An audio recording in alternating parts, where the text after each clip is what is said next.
Assalamualaikum warahmatullahi wabarakatuh. Halo semuanya, apa kabar kalian hari ini? Saya harap kalian baik-baik saja dan selalu sehat ya teman-teman. Bertemu lagi dengan saya Miss Alfi di pembelajaran kita mata pelajaran bahasa Inggris. Hari ini kita akan membahas tentang expository text ya.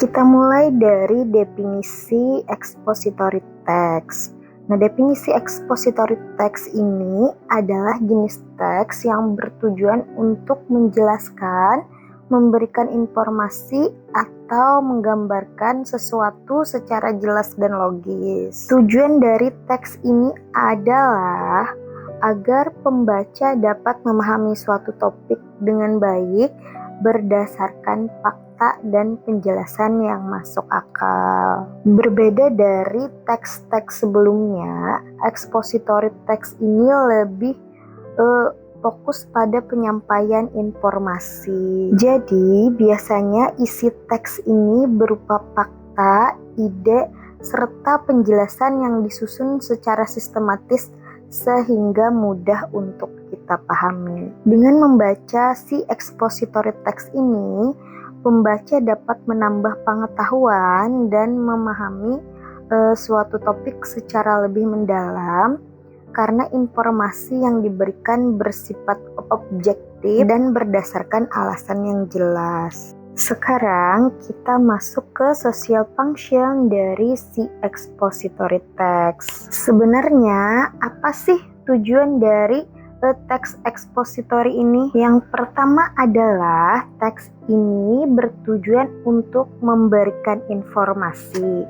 Maksudnya adalah si pembaca mendapatkan pengetahuan baru tentang suatu topik secara jelas dan terarah. Yang kedua, si expository text ini digunakan untuk menjelaskan proses atau konsep. Contohnya, bagaimana sesuatu itu terjadi, bagaimana cara kerja suatu hal, atau mengapa suatu peristiwa bisa terjadi. Nah, semua itu tadi dijelaskan secara berurutan dan logis ya teman-teman, sehingga mudah untuk dipahami. Selain itu, si teks expository ini juga menyajikan fakta dan bukti.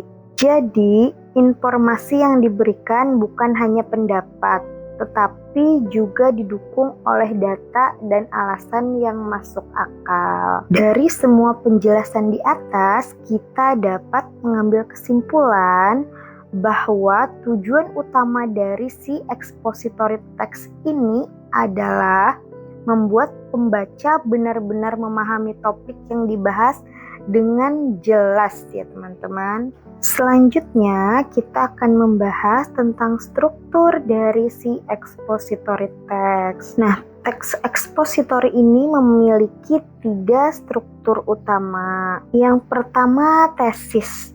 Tesis ini berisi pernyataan pendapat atau gagasan utama penulis tentang suatu topik. Nah, di bagian ini biasanya penulis memperkenalkan isu yang akan dibahas dan menunjukkan posisinya secara jelas. Di bagian kedua ada arguments. Di arguments ini biasanya penulis menyampaikan alasan-alasan yang mendukung tesis. Biasanya di arguments ini ada fakta, data, contoh, atau bukti agar pendapat yang disampaikan menjadi lebih kuat dan meyakinkan. Semakin kuat dan logis argumentsnya, maka semakin mudah pembaca memahami dan menerima isi teks tersebut. Struktur yang terakhir adalah reiteration.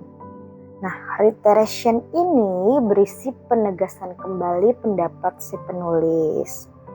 Di bagian ini biasanya penulis menyimpulkan dan memperkuat kembali gagasan utamanya agar pembaca semakin yakin dengan isi teks. Nah, kesimpulan yang bisa kita ambil dari keterangan di atas adalah struktur expository text ini ada 3. Yang pertama, tesis sebagai pembuka, argument sebagai pendukung, dan reiteration sebagai penegasan akhir.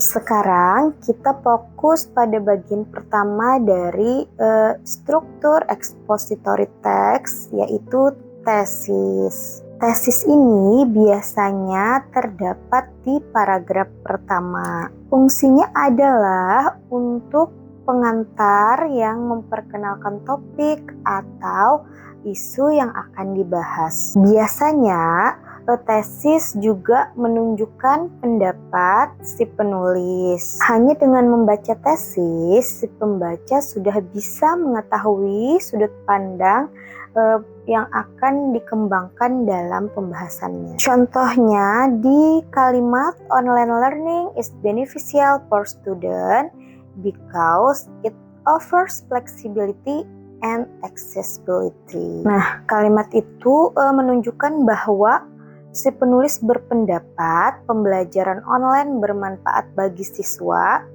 dan alasan awalnya adalah karena memberikan fleksibilitas dan kemudahan akses. Selanjutnya, kita masuk ke bagian kedua dari struktur expository text, yaitu arguments. Di bagian ini biasanya berisi alasan-alasan yang mendukung tesis atau pendapat utama si penulis. Bagian ini juga tidak hanya berupa pendapat atau opini, tetapi harus disertai dengan bukti yang jelas. Di bagian argumen ini, si penulis biasanya juga menyajikan fakta, data, atau contoh nyata agar pembaca semakin percaya dan yakin dengan pendapat yang disampaikan si penulis. Selain itu, arguments ditulis dalam urutan yang logis ya teman-teman. Artinya setiap alasan disusun secara runtut dari yang pertama, yang kedua, dan seterusnya sehingga mudah dipahami. Biasanya expository text ini menggunakan text connectives seperti firstly, secondly, finally, teman-teman. Contohnya, firstly, students can study anytime and anywhere. Artinya, siswa bisa belajar kapan saja dan di mana saja. Nah, di bagian ini si penulis menyajikan fakta bahwa pembelajaran online itu memudahkan karena bisa belajar di mana saja dan dari mana saja. Kemudian dilanjutkan dengan kalimat secondly, online learning provide access to various resources, yang artinya pembelajaran online memberikan akses ke berbagai sumber belajar. Di sini juga si penulis memberikan fakta baru yang menyatakan bahwa pembelajaran online itu bisa belajar dari berbagai sumber. Terakhir, kita masuk ke bagian ketiga dari si struktur expository text, yaitu reiteration. Reiteration ini adalah bagian yang berfungsi untuk menegaskan kembali pendapat si penulis. Di bagian ini, penulis mengulang ide utama yang sudah disampaikan di tesis, tetapi dengan kalimat yang lebih kuat dan meyakinkan. Selain itu, reiteration juga bertujuan untuk memperkuat seluruh argumen yang telah dijelaskan pada paragraf sebelumnya. Reiteration ini biasanya terdapat di paragraf akhir sebagai penutup dari teks. Contohnya adalah, in conclusion, online learning is an effective way to support modern education. Kalimat tersebut menunjukkan kesimpulan akhir yang menegaskan kembali bahwa pembelajaran online efektif untuk mendukung pendidikan modern. Pembahasan selanjutnya adalah language features dari si expository text. Yang pertama adalah dia menggunakan present tense karena membahas fakta umum. Yang kedua, dia menggunakan logical connective seperti firstly, secondly, therefore, dan however, untuk menyusun ide secara runtut dan logis. Yang ketiga, dia juga menggunakan technical terms atau istilah khusus sesuai topik. Kemudian biasanya juga terdapat modal verb seperti should, must, dan can. Serta penggunaan passive voice ya teman-teman untuk membuat teks terdengar lebih formal dan objektif. Di beberapa jenis expository juga ada yang menggunakan emotive words ya. Nah, kemudian ini ada contoh lengkap dari expository text ya teman-teman.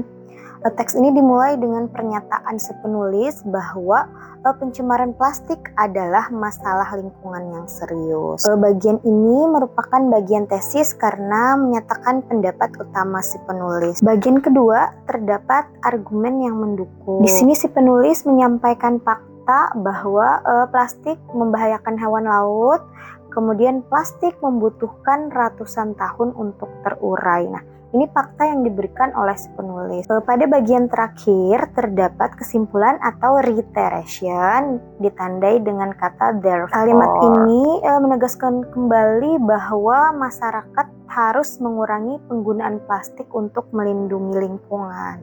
Nah, kemudian ini adalah tugas untuk expository text. Silahkan dikerjakan di buku latihannya atau kirim nanti ke WA pribadi saya. Sampai di sini dulu untuk pertemuan kita hari ini. Mohon maaf jika ada salah-salah kata. Sampai ketemu lagi minggu depan. Wassalamualaikum warahmatullahi wabarakatuh.